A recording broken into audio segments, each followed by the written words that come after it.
অনেক মানুষ আছে এই প্যান্ডেলের ভিতরে দুনিয়ার যদি কোন গানের আসবাব বা প্রয়োজন ব্যবস্থা করা হয়তো এই জায়গাতে বিকেল থেকেই মানুষের উপচে পড়া ভিড় থাকতো, ঠিক কিনা বলে? আমার এই ভুইয়া পাড়ার যুবক সমাজ সবার আগে অগ্রসর থাকতো। একজন মানুষকে আজকে কোরআনের মাজলিসে দেখা যাইতেছে না। শুধু যুবক সমাজ না, যারা দাড়ি পাকা মুরব্বী তারাও এই কোরআনকে মূল্যায়ন করে না, যার কারণে কোরআনের মজলিস ছেড়ে তারা দোকানে বসে আছে। আমি তিরস্কারের জন্য বলছি না, এটা বুঝের ভুল। আমাদের দুনিয়ার হায়াত ক্ষণিকের সময়ের জন্য। আজকে যারা এখানে বসে আছি, আগামীকালকে দুনিয়ার সূর্য আমার দেখার সুযোগ আছে কিনা এই গ্যারান্টি নাই। আমার আগে এক ভাই একটা ইসলামী সঙ্গীত পরিবেশন করেছেন। যদি আমাদের দিলের ভিতরে কিঞ্চিত পরিমাণ কবরের ভয় থাকতো, এই সঙ্গীত শোনার পরে পাগল হয়ে প্যান্ডেলে চলে আসার কথা ছিল। কিন্তু সবাই আসবে না। আল্লাহ পাক কোরআনে পাকে এই জন্য জাহান্নামীরা যে আফসোস করবে, মুসলমান কিন্তু জাহান্নামী। কোরআনে পাকে আফসোস করে কোরআনে পাকে কি বলবে হাসরের ময়দানে আল্লাহ পাক কোরআনে পাকে অগ্রিম বলে দিয়েছেন। লাউ কুন্না নাসমাউ আও নাকিলু মা কুন্না ফি আসহাবিস সাঈর। সেদিন যদি আমি আল মদিনা ইন্টারন্যাশনাল হিফজ মাদ্রাসার কোরআনের মাহফিলে যাইতাম, মাইকের আওয়াজ শুনে আমি সেদিন যদি ওয়াজের কথাগুলো কোরআনের কথাগুলো শোনার জন্য প্যান্ডেলের ভিতরে যাইতাম, মা কুন্না ফি আসহাবিস সাঈর, আজকে আমি জাহান্নামী হইতাম না।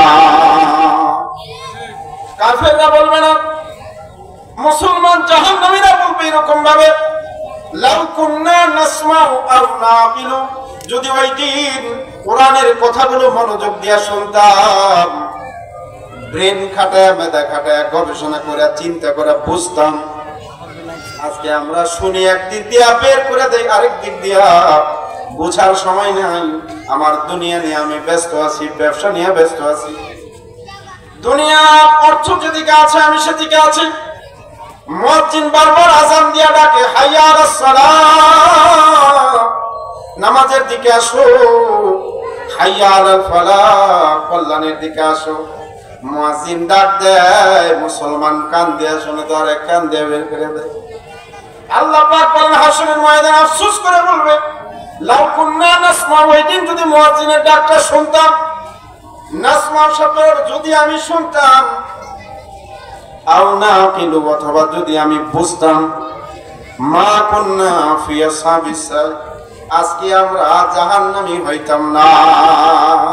আফসোস করবে, আমরা আফসোস করব সেদিন। হাসরের ময়দানে আফসোস করলে দ্বিতীয়বার সুযোগ দেওয়া হবে। যারা চলে গেছে তাদেরকে আর কোনোদিন আমরা দুনিয়ায় ফিরে পাবো না, আর কোনোদিন ফিরে পাবো না। কিন্তু আমরা আসি না কেন? এত তাফসীর মাহফিল, এত ওয়াজ, এত মসজিদ, এত মাদ্রাসা, দিনই কাজে মানুষ নেই। এই যে বুঝ মরার পরে আসবে, দেখেন না অনেকে দাঁত ভাঙার পরে, দাঁত পরে যাওয়ার পরে বাহারে যদি দাঁতের যত্ন নিতাম, আজকে অকালে দাঁতগুলো হারাইতাম। যত্নের অভাবে নষ্ট হয়ে গেছে হায়াত। আল্লামা রুমি রহমাতুল্লাহ আলাইহি বলেন যে হায়াত কয়েকটা নিঃশ্বাসের সমষ্টির নাম। এই নিঃশ্বাসগুলো একটা একটা করে বের হইতেছে, তোমার হায়াত থেকে নিঃশ্বাস কমতেছে। যেদিন আমার স্টকের লাস্ট নিঃশ্বাসটা বের হবে আর ঢুকবে না, সেদিন আমার নাম আর মানুষ থাকবে না, আমার নাম হয়ে যাবে লাশ। जगह जी लगाने को दुनिया नहीं है, ये इबरत की जा है, तमाशा नहीं है। দুনিয়া প্রবিলাসের জায়গা না, দুনিয়ার মধ্যে মগ্ন থাকার জায়গা না, দুনিয়া আরামায়েশের জায়গা না। ये इबरत की जा है, तमाशा नहीं है। এখানে নিজের আত্মশুদ্ধির জায়গা। মহান রব্বুল আলামিন মায়ের গর্ভ থেকে আমাকে উলঙ্গ অবস্থায় নিঃস্ব অবস্থায় দুনিয়াতে পাঠাইছেন, আবার আল্লাহ পাক রব্বুল আলামিন ডাক দিয়ে নিয়ে যাবে। ও বন্ধু, বাড়িওয়ালা গাড়িওয়ালা ভাড়াটিয়া শ্রমিক কোনো পার্থক্য নেই, একই অবস্থায় জন্ম, একই অবস্থায় বিদায়।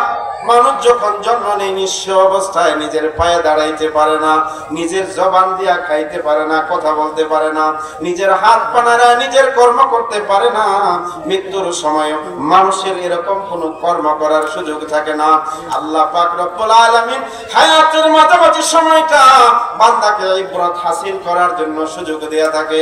ও বান্দা, তোমাকে আকলে সালিম দিয়েছি, সুস্থ মেধা দিয়েছি, এই মেধাটাকে খাটায়া তুমি যদি আল্লাহর কোরআনের বিধান মতো চলতে পারো, আল্লাহর জমিনে আল্লাহর কোরআনের হুকুম কায়েম করে যাইতে পারো, কবর থেকেই তোমার জন্য জান্নাতের নাজুনিয়ামত।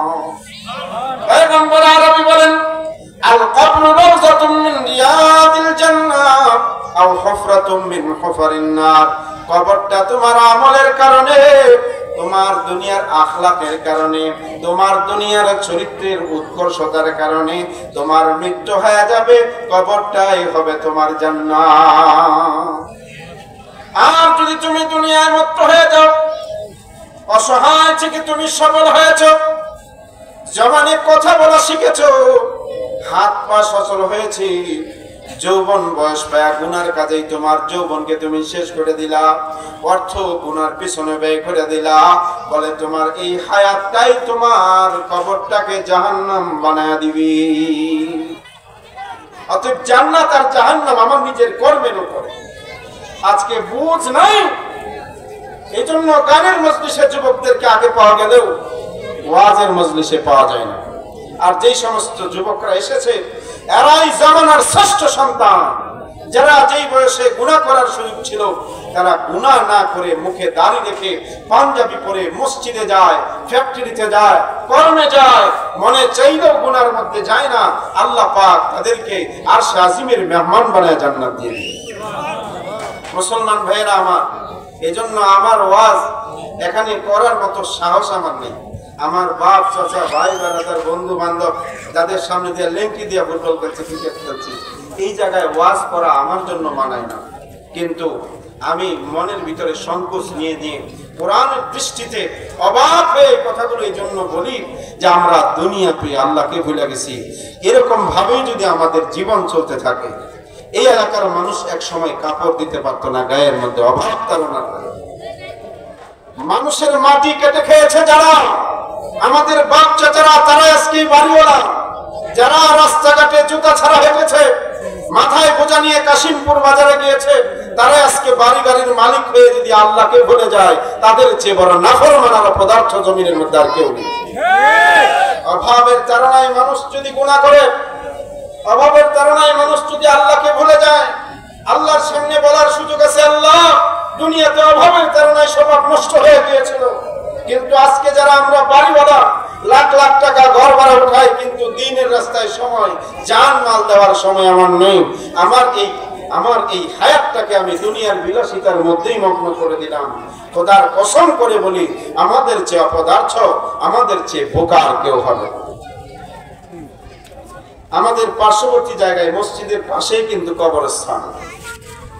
এই জায়গায় অনেক মুরব্বীরা আছেন যারা যৌবনের সময় ক্ষমতাধর ছিল, আজকে তাদের কবরের পাশে যায় দেখেন হাড় গোড় খুঁজে পাওয়া যাবে। আগামীকাল আমাকেও খুঁজে পাওয়া না যাইতে, আপনাকে খুঁজে পাওয়া না যাইতে পারে। অতএব দুনিয়ার অর্থ সম্পদের মালিক হয়ে আল্লাহকে ভুলে যাওয়া, এটা বোকামি ছাড়া আর কিছুই নয়।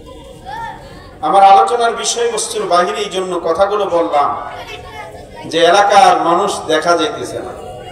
আমাদের মসজিদের সভাপতি সাহেব আলাউদ্দিন ভাই আসছে, মাশাআল্লাহ। আলাউদ্দিন ভাইকে আল্লাহ পাক দ্বীনের জন্য কবুল করেন, সকলে বলে আমিন। এরকম অনেক আলাউদ্দিন ভাইরা দোকানপাটে বসে আছেন, তারা হয়তো আমাকে গালি দিবেন, কিন্তু আমি আফসোস আর কষ্ট নিয়ে বলতেছি যে আমাদের প্রতিটা সেকেন্ডের হিসাব আল্লাহর সামনে দেওয়া লাগবে। রাসূল বলেন, আহাব্বুল বিলাদি ইলাল্লাহি মাসাজিদুহা ওয়া আবগাদুল বিলাদি ইলাল্লাহি আসওয়াকুহা। আল্লাহর প্রিয় জায়গা হচ্ছে মসজিদ, আর সবচেয়ে অপছন্দনীয় জায়গা হচ্ছে বাজার। আর বাজারের মধ্যে যে পরিমাণ মানুষ আছে, তাদের কিঞ্চিত পরিমাণ এই প্যান্ডেলের সামনে বসলে এখানে জায়গা দেওয়া সম্ভব হইত না, ঠিক কিনা বলেন? বসবে না কেন? আমি বাড়িওয়ালা, আমি গাড়িওয়ালা, আমি স্থানীয়। এই কথাটা আমি আমার এই জায়গায় না, আমি সারা বাংলাদেশে বলি। মেম্বার চেয়ারম্যানরা ওয়াজ শুনতে আসে না, এরা চেহারা দেখাইতে আসে। এই জন্য হেদায়েত তাদেরকে পর্যন্ত পৌঁছাইতে পারে না।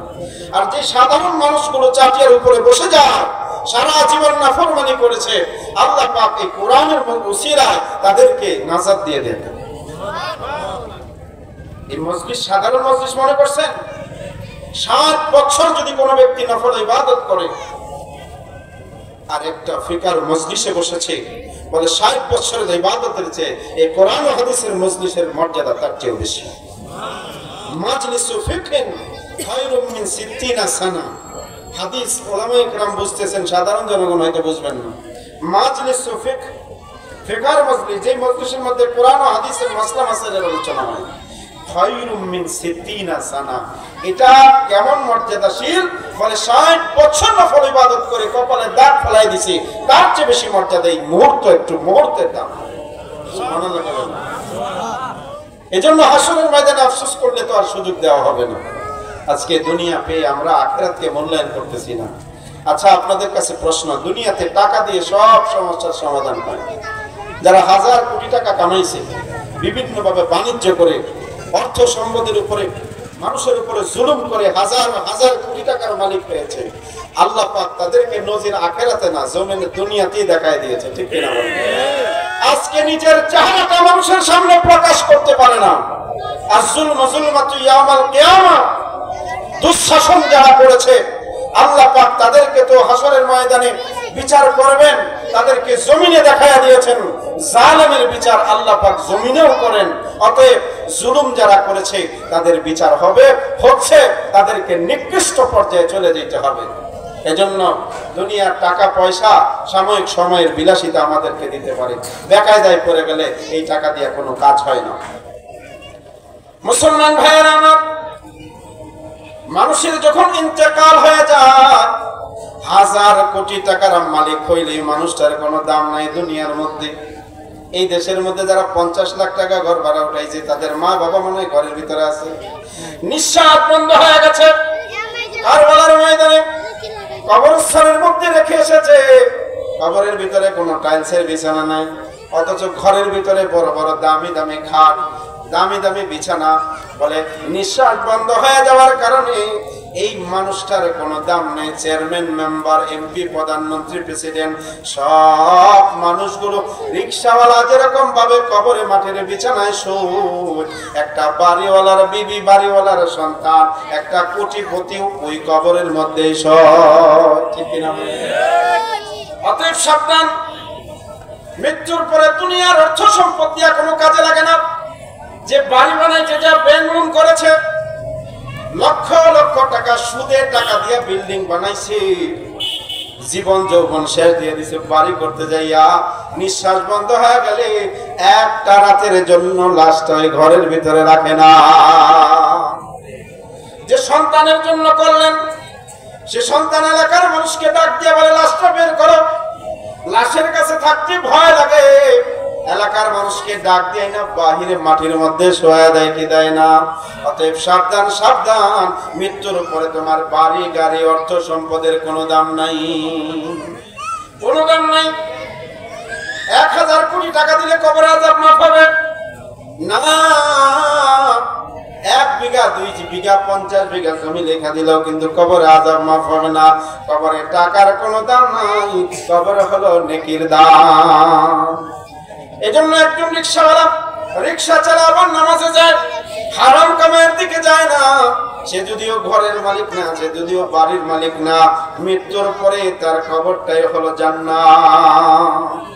আল্লাহ পাক রব্বুল আলামিন ডাক দিয়ে বলবেন, আলবিসুহু মিনাল জান্নাহ, আমার বান্দাকে জান্নাতের বিছানা বিছায়া দাও।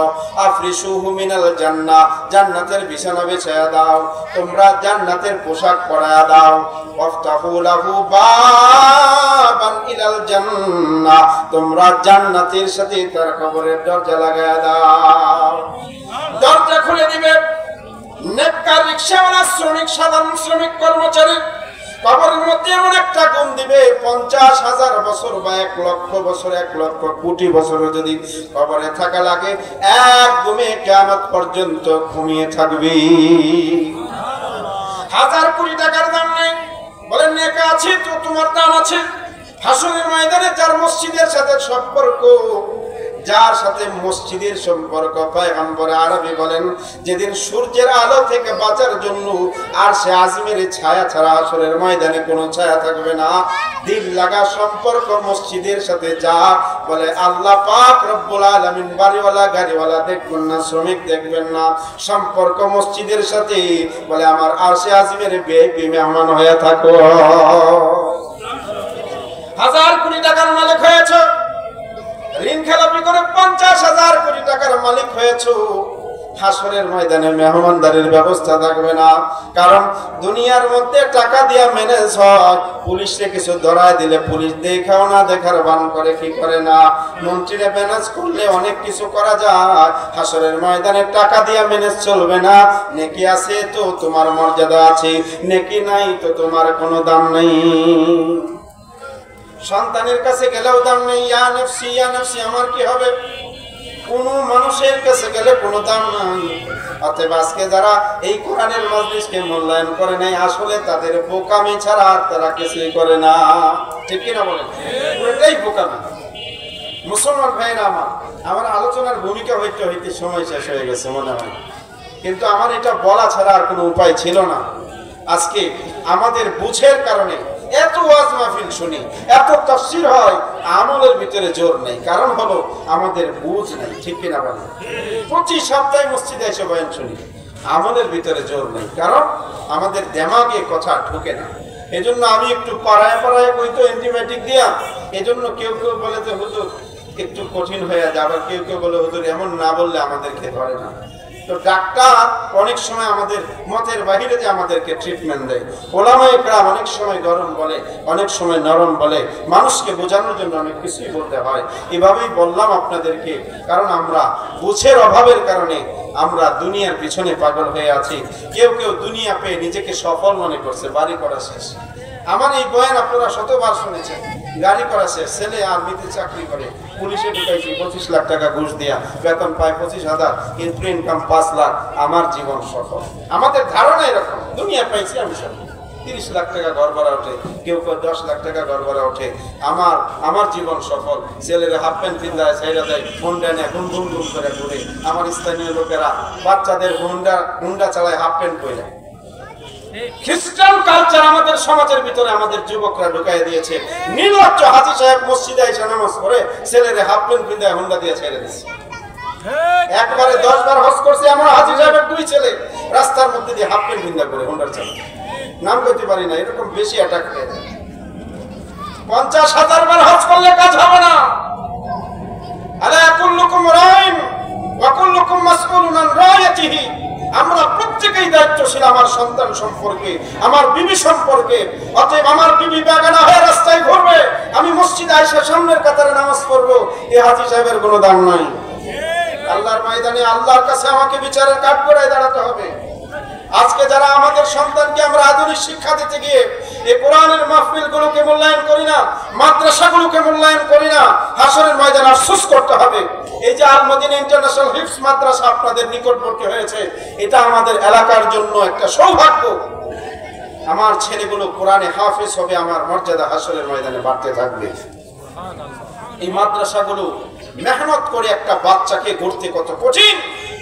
একটা বাচ্চা, আপনার একটা বাচ্চাকে আপনি নিয়ন্ত্রণ করতে পারেন না, আর শত শত বাচ্চাদেরকে ওস্তাদরা বাবা মায়ের স্নেহ আদর ভালোবাসা দিয়ে এক একজনকে হাফেজে কোরআন আলেম গড়ে তোলেন।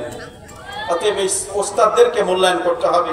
এই মাদ্রাসাগুলো কিভাবে টিকে থাকে, তাদেরকে জান মাল দিয়ে, পরামর্শ দিয়ে, সময় দিয়ে তাদেরকে সহযোগিতা করবেন। সামান্য ত্রুটি পাওয়ার পরে আমাদের সমাজ ব্যবস্থা এমন, হুজুররা এটা করে, মাদ্রাসা এটা হয়, আমাদের এমন একটা অবস্থা, আমরা মনে হয় বেঈমান হয়ে গেছি। আমরা বেঈমানদের মতো আচরণ করি, অথচ উলামায়ে কেরাম এই জাতির জন্য নিজের জীবন যৌবন সব উৎসর্গ করেছেন। এই যে আমি মসজিদে নামাজ পড়াই আজকে প্রায় 10 বছর, আমার বেতন 6-7 হাজার টাকা। আমি যদি সাধারণভাবে একটু ধান্দা করার চেষ্টা করতাম, মিনিমাম 20-30-50 হাজার কামাইতে পারতাম। গার্মেন্টসে চাকরি করলেও 10 বছরে আমার বেতন 30-32 হাজার টাকা। মা বাবা 15-16 বছর পড়ালেখা করাইয়া মসজিদ মাদ্রাসার জন্য উৎসর্গ করে দিয়েছেন। আর আপনারা পান কি? এতে এমনি চলে, এত চলা পরে ভালো না। অথচ নিজের পোলা গাঁজা খায়, নিজের নজর ভালো না, লুচ্চামি বদমাশি করেছে, মানুষের টাকা মেরেছে, ভাইয়ের হক মেরেছে, বোনের হক মেরেছে। তারা উলামায়ে কেরাম নিয়ে সমালোচনা করে, তবলিগওয়ালার সমালোচনা করে, চরমনের সমালোচনা করে, জামাত ইসলামের সমালোচনা করে। অথচ তাদের চরিত্রের দিকে তাকাইলে মানুষ ছিছি করবে। এজন্য আমার ভাইয়েরা, আমরা মুসলমানের বাচ্চা, অন্তত পক্ষে শায়ের ইসলাম টুপি পাঞ্জাবিওয়ালার যদি কোনো দোষ ত্রুটিও ধরা পড়ে, এটাকে ঢেকে দেওয়া, এটাকে সংশোধন করা আমাদের দায়িত্ব। আজকে যদি টুপি পাঞ্জাবিওয়ালারা এই মসজিদ মাদ্রাসার দায়িত্ব ছেড়ে দিত, তাহলে আপনাদের সুদখোর ঘুষখোরওয়ালাদেরকে মসজিদের ইমামতি করা লাগবে। আজকে আপনার মার বিবাহ, আপনার বাবার বিবাহ উলামায়ে কেরাম পড়ায়, আপনার জানাজা উলামায়ে কেরাম পড়ায়। তাদের মানুষ হিসেবে তাদের মধ্যে ত্রুটি হইতেই পারে। সুযোগ পাইলেই হুজুররা খারাপ জিকির করা শুরু করে দেয়। এটা আমাদের অর্থ সম্পদওয়ালাদের সবচেয়ে বড় ভাইরাস। মনে রাখবেন, যারা গীবত করে, হিংসা করে, এরা আল্লাহ পাকের কাঠগড়ায় দাঁড়াতে হবে। এটা ভয়ানক একটা অপরাধ। এটা আসে রিয়া থেকে, যাদের ভিতরে অহংকার আর যাদের ভিতরে যারা পরিমাণ রিয়া আছে, তারা জান্নাতে যেতে পারবে না। এটা হাদিসের স্পষ্ট কথা যে মুরাআন, রিয়া যারা করে, অহংকার করে, যারা মানুষকে হিংসা বিদ্বেষ করে, অহংকারীদেরকে আল্লাহ পাক রব্বুল আলামিন পছন্দ করেন না। ইন্নাল্লাহা লা ইউহিব্বু মান কানা মুখতালান ফাখুরা। যারা অহংকারী, দাম্ভিক, গাজীপুরের স্থানীয় হলেও দাম নেই। কোরআনের কথা, আমি ফালতু কথা বলতেছি না, সূরা লোকমান থেকে বলেছি আপনাদের সামনে। ইন্নাল্লাহা লা ইউহিব্বু, নিশ্চয়ই আল্লাহ পাক পছন্দ করেন না। কথা বুঝেন? ইন্না মানে কি? এটা তাকিদ দিয়েছে কোরআনের মধ্যে। যারা তাফসীর বোঝে, গ্রামার বোঝেন, ইন্নাল্লাহ মানে নিশ্চয়ই আল্লাহ। এটা স্বাভাবিকভাবে বলতে পারতো, আল্লাহ পাক গুরুত্ব দিয়ে বলেছেন ইন্নাল্লাহা লা ইউহিব্বু মান কানা মুখতালান ফাখুরা। যারা অহংকার করে চলে, মানুষকে অবজ্ঞা করে, মানুষকে অমূল্যায়ন করে, রাস্তাঘাটে দাম্ভিকতা নিয়ে চলে, মানুষকে ছোট করে কথা বলে, নিজের পদমর্যাদার কারণে স্থানীয় ভাড়াটিয়াকে মূল্যায়ন করে না, অপারেটর হেল্পারকে মূল্যায়ন করে না, টাকাওয়ালা রিকশাওয়ালাকে মূল্যায়ন করে না, হোন্ডাওয়ালা সাইকেলওয়ালাকে মূল্যায়ন করে না। আল্লাহ পাক বলেন এরকম দাম্ভিককে আমি পছন্দ করি না। অতএব দাম্ভিকতা আমাদের ভিতরে ভরা, অহংকার আমাদের ভিতরে ছয়লাভ হয়ে গেছে। 50,000 বার হজ করলেও কাজ হবে না, আল্লাহর ঘরে চুমা খেয়ে আসলেও কাজ হবে না। অতএব নিজেকে আত্মশুদ্ধি করতে হবে, নিজেকে মাটির সাথে মিশাইয়া দিতে হবে। আমার রাসূলকে গালি দিলে আমার রাসূল গালি দিতেন না, আমার রাসূলকে আঘাত করলে আমার রাসূল আঘাত করতেন না। হযরত আয়েশা রাদিয়াল্লাহু তাআলার হাদিস আমি আপনাদের সামনে পড়েছি। হযরত আয়েশাকে এক মহিলা এসে প্রশ্ন করছে যে, আয়েশা, আমার রাসূলের চরিত্রটা কেমন, রাসূলের চরিত্রটা কেমন, তার আদর্শ কেমন, সে কেমন মানুষ? হযরত আয়েশা বলেন, কানা খুলুকুল কোরআন। তুমি কি কোরআন পড়ো না? পড়ি। বলে কোরআনটাই হচ্ছে রাসূলের আদর্শ আর চরিত্র। সুবহানাল্লাহ। রাসূলের আদর্শ আর চরিত্র হচ্ছে কোরআন। আমার রাসূলের আদর্শ কেমন ছিল? আমার রাসূল কাউকে অবজ্ঞা করতেন না। কারো দিকে ফিরে যখন কথা বলতেন, সে দাড়িওয়ালা, গাড়িওয়ালা, বাড়িওয়ালা, স্থানীয় এই পাওয়ার নিয়ে কথা বলতেন না, রাসূল হিসেবে কথা বলতেন না, মদিনা রাষ্ট্রের প্রধান হিসেবে কথা বলতেন না। আমার রাসূল ঘুরে তার দিকে ফিরে মুচকি হাসি দিয়া কথা বলতেন। রাসূলের জবানের কথা শুনে বিধর্মীরা মুসলমান হয়ে যায়। আর আমাদের মুখের কথা শুনে মানুষের কলজা ছিঁড়া ছারখার হয়ে যায়। ভাড়াটিয়া দেখা বলতে পারে না, ভাড়াটিয়া এই জন্য বলতে পারে না, কিছু হইলে ভাড়াটিয়ার মার শুরু করে দেয়, কিছু হইলে অটোওয়ালার মার শুরু করে দেয়। আমাদের দেশে এরকম জালেমে ভরে গেছে। হোন্ডার মধ্যে একটু ঘষা লাগছে, না দেখা লেগে গেছে, লাঠি দিয়ে পিটানি শুরু করে দেয়, মাথা ফাটাইয়া দেয়। আছে না? এই জালেম কোনদিন জান্নাতে যাইতে পারবে না, যত বড় হাজী সাহেবের ছেলে হোক, যত বড় মর্যাদাশীল হোক। অতএব আমাদেরকে তাওয়াজু আর বিনয়ের জীবন নিতে হবে। রাসূলের আদর্শের মধ্যে যদি আমরা ফিরে আসি, আমরাই খাঁটি মুসলমান হব। আমাদের মর্যাদা আল্লাহ পাক ফেরেশতাদেরকে বেশি দান করবেন, ফেরেশতাদের চেয়ে বেশি মানুষের মর্যাদা হবে। লাকাদ কানা লাকুম ফি রাসূলিল্লাহি উসওয়াতুন হাসানাহ।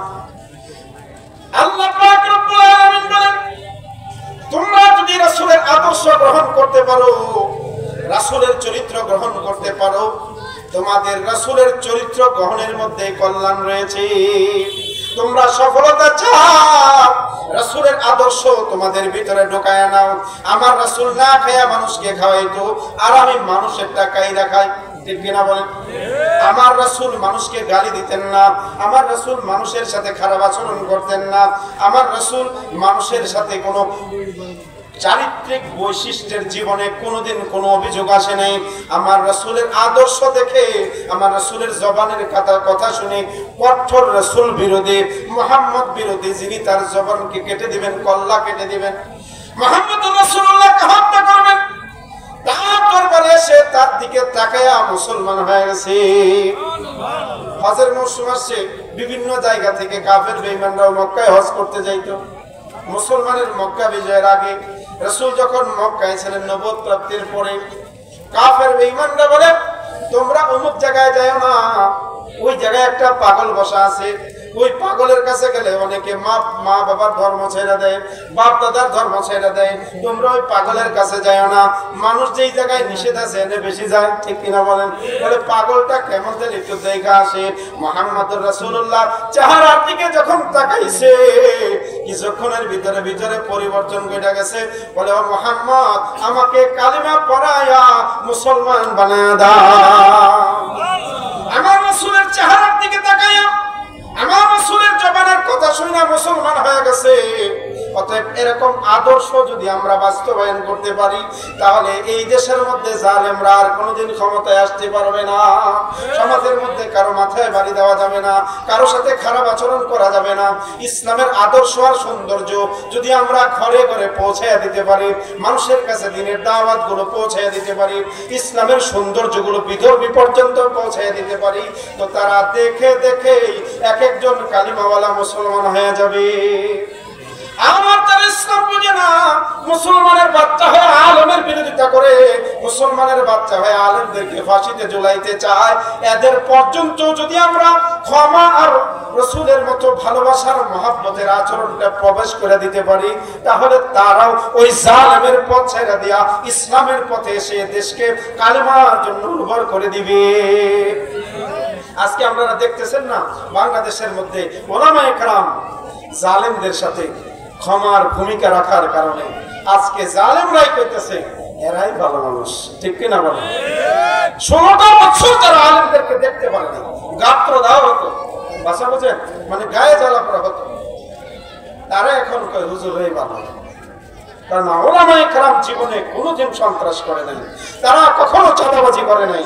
এদেশের ধর্মপ্রাণ মুসলমান ধর্মীয় সংগঠন একটার বিরুদ্ধে আপনি এরকম অভিযোগ দিতে পারবেন না জীবনে কোনোদিন চাঁদাবাজি করেছে, কোনোদিন টেন্ডারবাজি করেছে।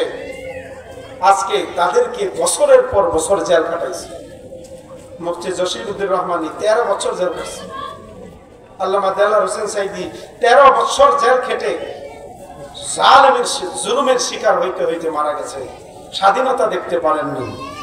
অথচ তার বিরুদ্ধে যে মামলা করেছে সে পলাইছে, মামলাও ভুয়া, সাক্ষীও ভুয়া।